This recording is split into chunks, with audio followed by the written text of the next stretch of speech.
பெரிய டே முடிஞ்சு the next day starting. So அப்படின்ற போது I wanted to just say hi. அதே மாதிரி ரொம்ப நாள் கழித்து நான் இந்த லைவ் வரேன். அதனால் சரி எனக்கு கொஞ்சம் ஃப்ரீ டைம் இருந்தது, அதனால தான் லைவ் வரேன். வணக்கம் எல்லாருக்கும் வணக்கம். நிறைய பேர் வந்து என்கிட்ட கமெண்ட்ஸில் வந்து நீங்கள் என்ன இந்த கட்சியா அந்த கட்சியான்லாம் கேட்குறீங்க. நான் எந்த கட்சி சார்ந்தவங்களும் கிடையாது. நான் வந்து ஸ்டாலின் சார் கூடயும் ஒரு மீட்டிங் போய் அவர்கிட்ட நான் மீட்டிங் இன் த சென்ஸ் அவருக்கு போய் அவர் பிறந்தநாள் அன்னைக்கு பொக்கே கொடுக்கறதுக்கு போயிருக்கேன். அதே மாதிரி ஜெயலலிதா அம்மா இருந்தபோது கார்த்திக் ராஜா சார் அவங்களுடைய கல்யாணத்துக்கு இன்வைட் வைக்க போகும்போதும் அங்கே போயிருந்திருக்கேன். அப்புறம் ராம்தாஸ் சார் ஃபேமிலியினுடைய இன்டர்வியூ எடுக்க போகும்போது அவங்க வீட்டுக்கு போயிருக்கேன். இதுக்கு அடுத்து ரஜினி சாரை பார்த்துருக்கேன், அவருக்கு மீட் பண்ணியிருக்கேன், அதை பற்றி விஷயங்களும் உங்களுக்கு சொல்லியிருக்கேன். ஏகனுடைய ப்ரெஸ் மீட் அப்போது அஜித் சாரை போய் பார்த்தேன். அதே மாதிரி விஜய் சாரும் ரேடியோ மிர்ச்சி ஆஃபீஸ்க்கு வரும்போது நான் பார்த்துருக்கேன். ஸோ நான் எந்த கட்சியை சார்ந்தவங்களும் கிடையாது. அண்ட் ஆல்சோ இன்னொரு விஷயத்தை தெளிவுபடுத்த விரும்புகிறேன். என்னென்னா யார் நல்லது செஞ்சாலும் நல்லது தானே. அதை பற்றி ஐ டோன்ட் ஹாவ் எனி ஒரு அதை பற்றி உங்கள் கருத்து என்ன அப்படின்னு கேட்குறேன். அந்த கருத்து கிருத்தெல்லாம் ஒன்றும் கிடையாது. நல்லா இருக்குமா, சந்தோஷமாக இருக்குமா, ஒரு ஒரு ஒரு மாற்றத்தில் ஒரு ஒரு ஹாப்பினஸ் இருக்கா, ஓகே ஃபைன். பட் இன்னும் திரும்ப சொல்கிறேன், எண்ட் ஆஃப் த டே நம்ம வேலைக்கு போகணும், சம்பாதிக்கணும். ஏன்னா எதுவுமே நம்மளுக்கு வீடு தேடியோ இல்லை ஃப்ரீ ஆஃப் காஸ்ட்லேயோ சும்மா வீட்டில் உட்கார நம்மளுக்கு காசு கொடுக்குறோம் அப்படின்னா யாரும் சொல்ல மாட்டாங்க. ஸோ அதனால் நம்ம பிழைப்புக்கு நம்ம வேலையை பார்க்க வேண்டியது. அதை தான் நான் ஒரு பதிவாக போட்டிருந்தேன். அதுக்கப்புறம் என்கிட்ட இன்னொரு கேள்வியும் கேட்டாங்க, எங்கள் உங்கள் பெஸ்ட் ஆஃபை காணும், ரொம்ப ஓவராக பேசினார், எங்கள் ஆளை காணும் அப்படின்னாங்க. நான் முட்டு கொடுத்தெல்லாம் பேச விரும்பல, நான் ரொம்ப பொதுவாக தான் பேசுவேன். இங்கே இது ஒரு ஜனநாயக நாடுன்ற போது அவங்களுடைய ஒப்பீனியன்ஸை ஷேர் பண்ணுறதுன்றது தப்பு கிடையாது. அவங்களோட ஐடியாலஜி மொத்தம் பார்க்குறவங்க ஒருத்தங்களுக்கு வந்து ஒத்துக்காமல் இருக்கலாம், இல்லை எனக்கு வந்து பிடிக்கலன்னு சொல்லலாம். ஸோ இங்கே ஒரு சின்ன ஒரு பிரச்சனை இருக்குது. என்னென்னா பிடிச்சதுன்னு சொல்ல முடியல.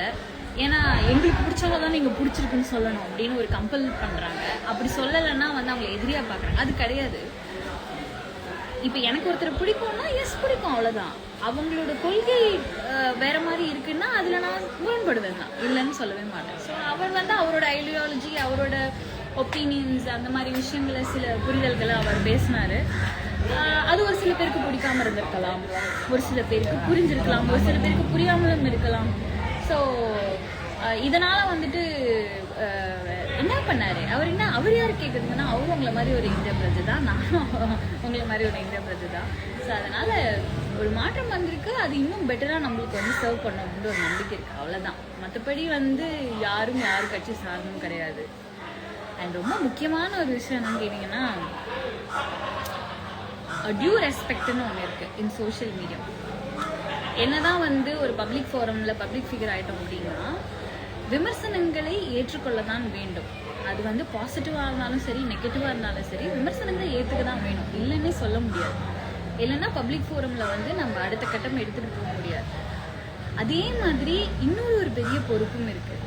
என்னென்னா இப்போ நீ உன் ஃப்ரெண்டு யாருன்னு சொல்லு, நீ யாருன்னு சொல்கிறேன் அப்படின்னு ஒரு பழமொழி இருக்குது தெரியுமா? Show me your friend, I tell you who you are அப்படின்னு சொல்கிறேன். அதே மாதிரி தான் நம்ம நடந்துக்கிறதும் நம்ம பேசுகிறதும், நம்ம வந்து என்ன தான் வந்து பாசிட்டிவ் அண்ட் நெகட்டிவான ரிவ்யூஸ் அண்ட் ஃபீட்பேக்ஸ் வந்தாலும் நம்ம நடந்துக்கிற விதத்தின் படி தான் நம்மளுடைய தலைவர் யாருன்றது வந்து மக்களுக்கு ரொம்ப புரியும்.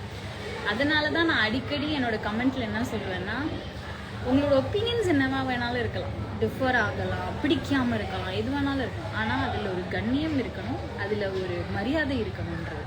இன்னி வரைக்கும் எனக்கு தெரிஞ்சு ஃபாராகவும் சரி இல்லை ஆப்போசிட்டாகவும் சரி யார் பேசியிருந்தாங்கனாலுமே ஒரு வரைமுறை வரம்பு மீறி யாரும் ஒரு வார்த்தையை பேசலை, எந்த கமெண்ட்டும் பண்ணலை.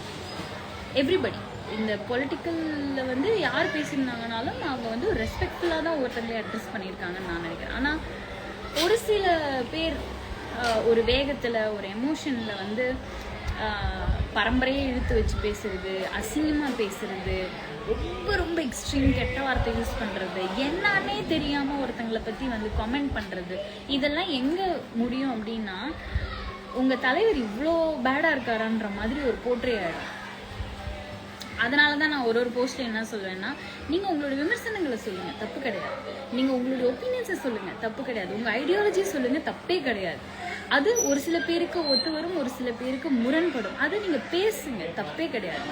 அதை விட்டுட்டு எடுத்த உடனே இந்த இனிஷியல் போட்டு பேசுறது, அப்புறம் நீ யார் அதை கேட்கன்றது, அதுக்கப்புறம் நீ எல்லாம் என்ன பண்ண கேட்குறவங்க முதல்ல என்ன பண்ணியிருக்கான்றது எனக்கு தெரியல. இந்த கமெண்ட் போடுறவங்கலாம் இதே மாதிரி இந்த அசிங்கமாக கமெண்ட் பண்ணுறவங்க எல்லாருக்கும் ஒன்று சொல்கிறேன். நீங்கள் உங்களுடைய தலைவனோ தலைவியோ யாருன்றது நீங்கள் பேசுகிறதுல தான் முடிவு பண்ண முடியும். ஏன்னா நீங்கள் எல்லாரும் வேற ஒரு டிகே போட்டு கண்ணாமன்னு பேசுகிறீங்க.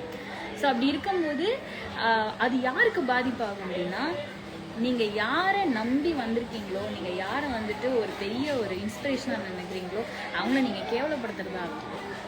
இதே நீங்கள் ரொம்ப ரெஸ்பெக்ட்ஃபுல்லாக ட்ரீட் பண்ணீங்க அப்படின்னா, பார்த்து பேசியா, அவங்க ரொம்ப நல்ல பசங்க, அவங்ககிட்ட அந்த மாதிரிலாம் பேசாதன்னு 10 பேர் பேசுகிறவங்களுக்கு அறிவுரை கொடுப்பாங்க.